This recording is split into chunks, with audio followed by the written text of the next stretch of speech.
Seterusnya hari ini kami ingin berkongsi kepada anda berkenaan satu topik yang mungkin agak dekat untuk kita semua, terutamanya kepada pesakit COVID-19 yang mempunyai masalah jantung, ataupun anda yang mungkin belum lagi terkena COVID-19 tetapi ada masalah jantung. Ini kita nak kupas sikit sebanyak pada anda, memberikan pengetahuan yang lebih mendalam bagaimana kesan COVID-19 ini boleh terjadi pada diri anda. Jadi kami bawakan di studio hari ini iaitu Dr. Kwa Wai Jin selaku Fellow Clinical Cardiology Institut Jantung Negara IJN. Ya, selamat pagi doktor. Terima kasih bersama dengan kami. Dalam kita bercakap tentang bidang kepakaran kardiologi ini yang bercerita tentang bidang kepakaran berkenaan jantung. Sudah pastinya ramai yang tertanya-tanya antara kaitan penyakit berjangkit seperti COVID-19 yang menyerang paru-paru ataupun lung dengan keadaan jantung kita. Jadi bagaimana keadaan pesakit yang menyerang ataupun yang diserang di bahagian paru-paru itu, khususnya COVID-19, boleh juga memberikan kesan kepada keadaan jantung seseorang pesakit? Itu soalan yang bagus sebenarnya. Pada awal pandemik ni, COVID-19 dianggap sebagai penyakit yang memberi kesan kepada sistem pernafasan. Tapi sekarang dah jelas bahawa COVID-19 boleh juga memberi kesan kepada jantung. So bagaimana? Pertama, COVID-19 boleh memberi kesan yang langsung kepada jantung dengan menyerang sel-sel atau otot jantung. Itu akan mengakibatkan keradangan atau inflamasi. Okay? Dan atau dalam bahasa medikal kami panggil myocarditis. Alright? Dan itu ialah penyebab utama jantung jadi lemah.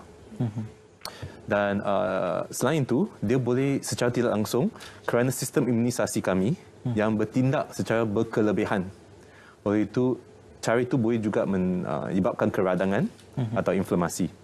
Dan kalau penonton faham, dia boleh dapat istilah itu cytokine storm. Okay? So ini dua cara dia yang bagaimana virus boleh beri kesan kepada jantung. Satu lagi cara ialah seperti Encik Ismail cakap tadi, COVID-19 boleh memberi kesan kepada paru-paru yang secara tidak langsung juga boleh kesan kepada jantung. Okay? Kerana jantung perlu bekerja lebih keras kerana paru-paru dah dijangkit COVID-19. Okay? Untuk menghantar bekalan oksigen dan sebagainya. Betul. Jadi jantung perlu pam darah tersebut dengan lebih efektif untuk memastikan agar badan kita, sel kita menerima oksigen dengan lebih banyak untuk bekerja dan sebagainya. Kalau doktor boleh kongsikan, kita tahu tempoh inkubasi untuk COVID-19 itu merebak dalam badan kita adalah 14 hari, dalam lingkungan 14 hari. Bagaimana untuk pesakit jantung? Adakah tempoh inkubasinya masih sama ataupun lebih pendek kerana mereka sudah mempunyai penyakit tersebut, dan sekiranya ia berlaku lebih cepat, bagaimana proses itu boleh terjadi dengan cepat sebenarnya dalam tubuh badan manusia? Right. So, untuk pesakit yang ada penyakit jantung, actually tempoh incubation period itu dia sama, hampir sama. Tetapi kenapa penyakit COVID ni, terutama dalam golongan pesakit yang ada penyakit jantung, mereka lebih bahaya. Okay? Nombor satu, you harus faham bahawa pesakit yang ada penyakit jantung mereka tidak normal. So fungsi dia dah kurang, kapasiti dah kurang. Alright? So oleh itu, untuk orang yang sihat juga, kalau mereka mengidap penyakit jantung COVID-19, dapat penyakit COVID-19, jantung mereka perlu bekerja lebih kuat, lebih keras, lebih kuat untuk menentang penyakit ini. So untuk pesakit yang ada penyakit jantung, jantung yang sudah tidak normal akan mengalami kesukaran. Okay? Dan sebab kedua ialah kerana pesakit yang ada penyakit jantung juga ada penyakit kronik yang lain seperti penyakit diabetes, penyakit obesiti, dan setahu kami penyakit diabetes boleh meningkatkan risiko dapat darah berkuan dalam konteks COVID-19. Obesiti juga boleh menyebabkan keradangan yang lebih banyak dalam konteks yang COVID-19 ni. Selalunya kalau kebiasaan kita melihat pesakit jantung ini mempunyai kebarangkalian yang tinggi untuk mendapat ataupun terkena cardiac arrest, yang mana jantung mungkin akan berhenti secara tiba-tiba. Dan ini menimbulkan satu soalan yang bersifat kecemasan ataupun emergency situation. Dalam perihal emergency ini, kalau sekiranya seseorang pesakit jantung itu mungkin menghadapi situasi dan juga keadaan seperti itu, apa tindakan yang boleh dilakukan? Mungkin sewaktu itu mungkin bersendirian ataupun tiada ahli keluarga bersama. Jadi dalam keadaan kecemasan, cardiac arrest seperti itu, apa yang boleh dilakukan secara kendiri? Okay. So, kalau cardiac arrest atau semasa jantung berhenti, kalau tidak dapat dielakkan dan berlaku kepada orang kesayangan kat rumah, then itu memang susah. I think the first thing is semua orang patut belajar CPR. And that's very important. Itu sangat-sangat penting supaya mereka boleh buat CPR kat rumah. Right? Dan of course jika cardiac arrest juga boleh berlaku di hospital, terutamanya semasa kami merawat penyakit COVID-19. Dan of course kami ada ubat tertentu, kami ada mesin tertentu untuk membantu doktor lah menyelamatkan nyawa pesakit. Dan cardiac arrest ni ialah masa jantung dah berhenti. Sama ada kerana keradangan jantung, sama ada kerana keradangan pada paru-paru.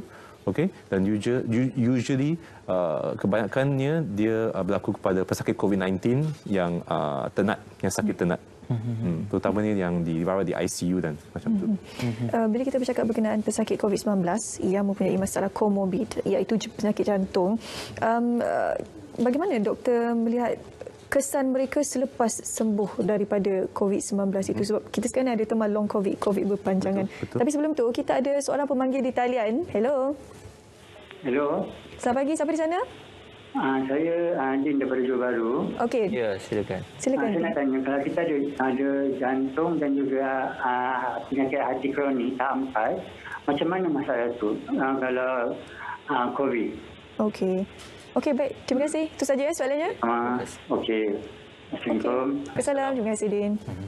Minta maaf, tadi Encik Din kata penyakit jantung dan penyakit Kronik, hati kronik. penyakit hati yang kronik. Ya.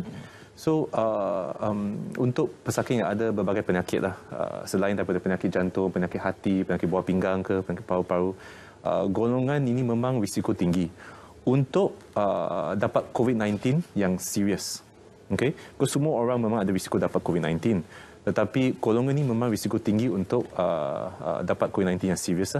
Oleh itu kami perlu mengambil langkah-langkah atau mengamalkan SOP, jarak social distancing, pakai topping mask sentiasa, elakkan tempat orang ramai.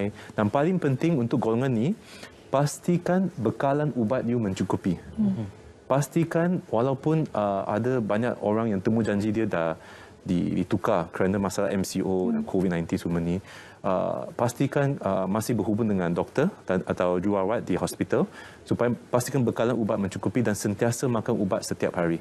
Ini boleh tolong untuk mengawal penyakit yang sedia ada supaya jika dia dapat dielakkan dapat penyakit COVID-19, at least dia kurang sikit lah kesukaran untuk manage. Adalah langkah-langkah awal untuk mengelak daripada masalah yang lebih serius sekiranya tidak dirawat secara kendiri. Berbalik kepada soalan yang saya cuba ajukan kepada doktor sebentar tadi berkenaan dengan long COVID, simptom COVID yang berpanjangan.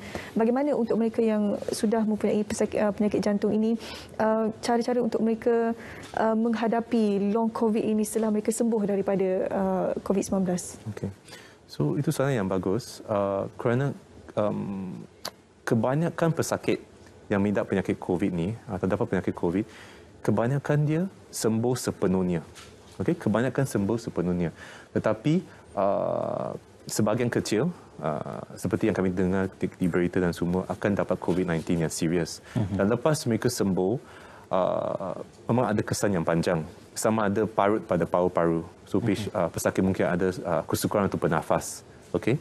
Dan mungkin perlu rawatan selanjutnya atau parut pada jantung-jantung.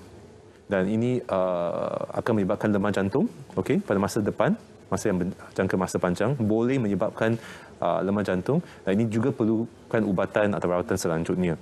Tetapi pesakit yang mengidap pesakit jantung yang dapat COVID-19 juga boleh sembuh sepenuhnya. Saya juga ada merawat pesakit yang macam tu, dan so kami harus berwaspada tetapi juga harus faham yang memang ada risiko lah dalam golongan ni. Okey, doktor, kita ada seorang lagi pemanggil untuk bersama mengajukan soalan bersama dengan kita. Assalamualaikum, selamat pagi. Hello. Assalamualaikum. Ya, silakan Cik Uzaimi. Saya Muzamin daripada Al-Ustaz. Ya. Silakan. Saya nak tanya doktor, saya ada buat pembedahan ginjal jantung. Apa yang boleh saya elak untuk dijangkiti COVID-19? Okey. Okey. Baik. Terima kasih Encik Zaimin. Soalan itu, pembedahan untuk valve jantung itu apa yang boleh dilakukan untuk mengelakkan? Okey. So dalam golongan ni pesakit yang mengidap penyakit injap jantung, sama ada injap bocor, injap sempit, menjalani pembedahan. Alright. Golongan ni ialah seperti golongan yang lain. Alright. Because kalau mereka dah buat paikian jantung injap, okey, and mereka makan ubat mereka, itulah cara yang untuk mengurangkan risiko dapat COVID-19 yang serius. Macam seperti yang saya cakap, mematuhi SOP, okey, dan paling penting makan ubat, bekalan ubat untuk mengelakkan dia untuk dapat COVID-19 yang serius susah sikit kerana dia bergantung pada keadaan jantung. Okey, kalau keadaan jantung yang lemah, yes, ia memang pesakit akan lebih cenderung untuk dapat COVID-19 yang serius. Okey. Tetapi kalau keadaan jantung tu dipantau, encik ada pergi atau pesakit ada ambil ubat dan menjalani rawatan yang sepatutnya walaupun dah buat pembedahan injap jantung, dan biasanya itu dah langkah-langkah yang kami boleh buat lah. Okey. Kalau seperti tadi kita banyak bercerita tentang korelasi dan juga kaitan antara pandemik COVID-19 dan juga penyakit jantung. Kita mungkin boleh bercakap spesifik tentang keadaan penyakit jantung itu sendiri. Mungkin ramai yang tertanya, apakah mereka yang mempunyai penyakit jantung itu sendiri mempunyai ruang untuk pulih? Mungkin bukan saja melalui pembedahan tetapi juga untuk pengambilan ubat-ubatan.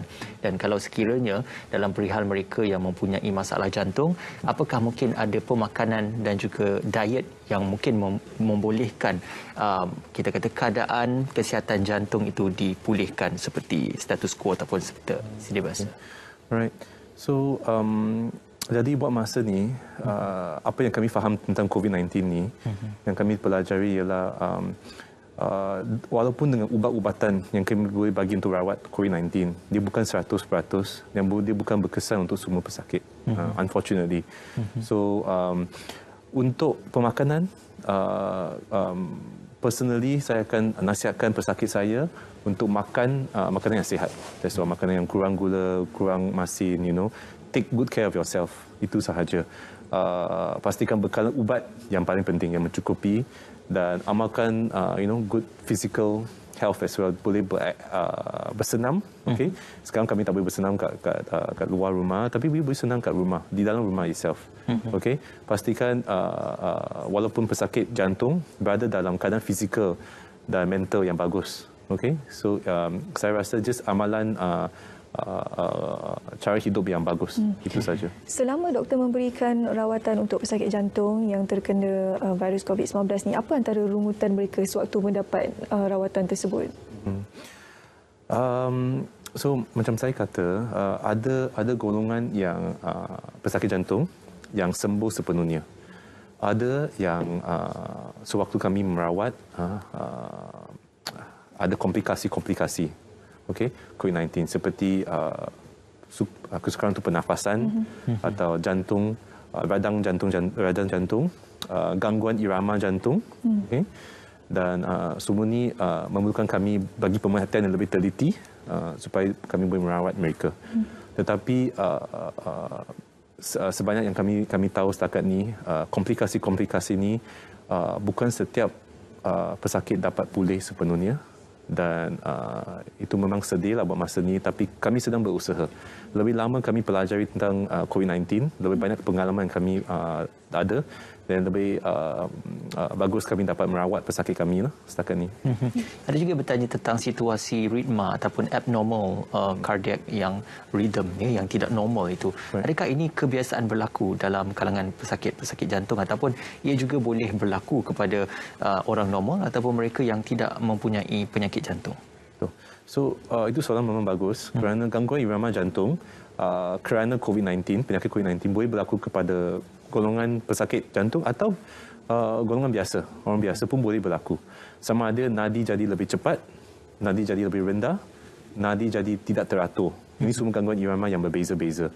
Dan kami ada ubat-ubatan untuk merawat gangguan ini. Dan biasanya selepas pesakit sembuh daripada penyakit COVID, gangguan irama jantung ini akan juga hilang. biasanya. So tapi untuk pesakit jantung kami perlu berhati-hatilah kerana mereka lebih cenderung untuk dapat komplikasi ni. Doktor, kalau kita boleh perincikan sikit berkenaan ubat-ubatan yang diberikan untuk pesakit jantung ni, sebab kadang-kadang ada je mereka di luar sana yang membeli ubat secara bersendirian. Maksudnya dia sudah tahu apakah jenis ubatan yang beri dan beli secara bersendirian. Tapi mungkin akan memberikan satu komplikasi di masa akan datang sekiranya mereka tidak berhati-hati dalam pemilihan ubat tersebut. Jadi kalau doktor boleh kongsikan apakah bentuk-bentuk ubatan diberikan untuk pesakit jantung yang mempunyai virus COVID-19 ini. So biasanya doktor akan nasihatkan untuk ambil ubat-ubatan seperti yang diberikan oleh doktor lah, sama dari hospital atau daripada klinik. Ada juga pesakit yang beli ubat daripada luar. Yang paling penting pesakit tu faham apa nama ubat yang perlu ambil, macam mana nak ambil ubat tu, dan mereka juga boleh beli daripada luar. Okay? Asalkan mereka diajar macam mana nak beli. Dan biasa dalam konteks COVID-19 kami akan tengok keadaan. Ada kalanya atau biasanya kami akan sambung ubat. Kerana ubat dia untuk melindungi jantung, untuk merawat jantung, penyakit jantung yang sedia ada. Ada kalanya kami akan tukar ubat atau berhenti ubat sebentar waktu. Tapi secara keseluruhannya ubat-ubatan ni kami akan sambung walaupun dalam konteks COVID-19. Ya. Kita sedia maklum juga doktor ya, apabila seseorang pesakit itu terkena COVID-19, antara simptom ataupun situasi yang akan terkena adalah paras oksigen ataupun oksigen level dalam tubuh badan manusia itu akan semakin berkurangan ikut kepada peratusan daripada yang normal. Betul. Jadi apabila pengurangan daripada peratusan oksigen yang normal itu, adakah ia juga akan memberikan gangguan kepada bagaimana jantung itu bekerja dalam mengepam oksigen kepada tubuh badan dan juga mengepam darah kepada seluruh tubuh badan? Alright. So dalam konteks oksigen yang kurang, so kebanyakan pesakit COVID-19 dia akan alami fasa ni lah, mana dia akan ada kekurangan oksigen. Okay, jika dia di hospital lah, macam saya kata, kebanyakan pesakit sembuh sepenuhnya, tapi yang perlukan oksigen, paras oksigen akan turun. Untuk pesakit jantung, kalau jantung mereka tidak normal, okey, pesakit jantung yang ada sama ada lemah jantung, sama ada penyakit cardiomyopathy, atau apa maksud dia ialah penyakit otot jantung atau penyakit coronary atau kami saluran darah tersumbat. Golongan ni yang berisiko tinggi kerana jantung mereka dah tidak normal. So capacity untuk menentang dan untuk tahan penyakit COVID ini dah turun. Oleh itu mereka kami sering mengalami kesukaran untuk merawat golongan ni. Ya. Adakah terdapat kebarangkalian untuk individu yang terkena virus COVID-19 ini dan setelah mereka mendapat virus tersebut, kemudian mereka dapat penyakit jantung selepas itu disebabkan oleh virus COVID-19 yang menganggap ataupun masuk dalam badan mereka? Okay. So jawapannya ialah ya. Boleh, mereka boleh dapat, terutamanya jika keradangan yang terjadi atau inflamasi pada jantung, sama ada daripada virus itu secara langsung atau kerana sistem imunisasi yang bertindak secara berkelebihan. Ada kala yang mereka tidak sembuh, mereka develop parut pada otot atau sel otot jantung boleh mati. Okey. Dan ini boleh memberikan kesan lebih panjang loh. Mereka boleh dapat irreversible? For now, as we know, setakat ni yang kami faham, kerana pandemik ni dah baru 2 tahun. So setakat yang kami faham, mereka boleh dapat kesan yang berpanjangan. Sama ada this is boleh sama ada mereka boleh pulih lepas tu, kami tak begitu faham lagi setakat ni. Tapi kalau dah ada akibat kesan panjang, dan kami perlu merawat lah. Doktor, kalau situasi di luar negara bagaimana? Kita cerita berkenaan di Malaysia kan. Jangkitan COVID-19 yang untuk individu yang mempunyai masalah penyakit jantung, contohnya di negara Eropah dan sebagainya, adakah lebih severe, lebih teruk daripada kita, ataupun bagaimana cara mereka menghadapi situasi seperti ini? Okay. So I think of course kami akan mengikut panduan kat overseas luar negara, kerana mereka ada banyak COVID-19 juga bermula daripada sana, dan mereka ada banyak kepakaran kat sana. So Eropah dan Amerika Syarikat, of course mereka ada panduan sendiri, panduan kepada doktor-doktor dan panduan kepada pesakit-pesakit yang boleh dibaca melalui laman web dan semua itu. So setakat ni, as I know, situasi itu hampir sama di seluruh dunia.